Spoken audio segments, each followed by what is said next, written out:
Bourdin Direct, Magnien Président. Nous décryptons les coups de com', les coups bas, les coups fourrés de la campagne. Charles Magnien, Alain Juppé en toute intimité dans Paris Match ce matin. C'est devenu le passage obligatoire pour tous les candidats à l'Élysée. Le roman photo dans Paris Match. Même Alain droit dans ses bottes, Juppé y a droit.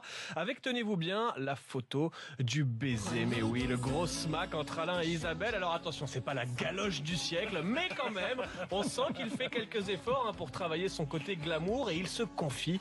Isabelle m'est indispensable. Elle m'a beaucoup aidé dans mes campagnes bordelaises. Elle est intelligente, discrète, pas du tout bling bling. Suivez mon regard. Nouvelle hausse pour François Hollande dans un sondage. Plus 3 points hier chez IFOP. Jean-Jacques, plus 2 ce matin chez YouGov. On est au-delà du miracle. Alors hier, on misait sur l'effet Rihanna, mais là, je suis à court d'explications ce matin. Il a dû recevoir une lettre de Beyoncé ou Madonna. Faudrait vérifier le courrier à l'Élysée.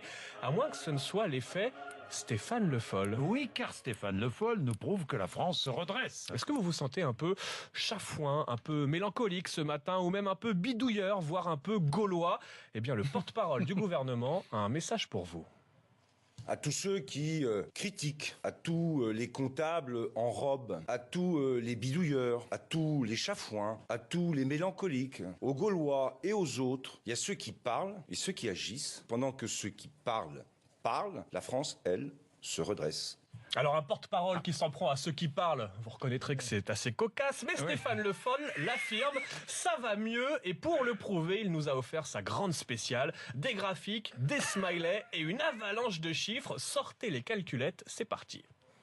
Deux petits graphiques. L'évolution du déficit de la sécurité sociale. C'est comme un smiley avec un grand sourire. On part avec moins 9 milliards en 2007, 23,9 milliards en 2010, à 17,4 milliards, nous arriverons à 400 millions. De même, cette jolie courbe, alors ça c'est un sourire à l'envers, la dette de la sécurité sociale a baissé de pratiquement 10 milliards, même plus que ça, 18 milliards. Le reste à payer a diminué, puisqu'il était de 9%, il est maintenant de 8,4%.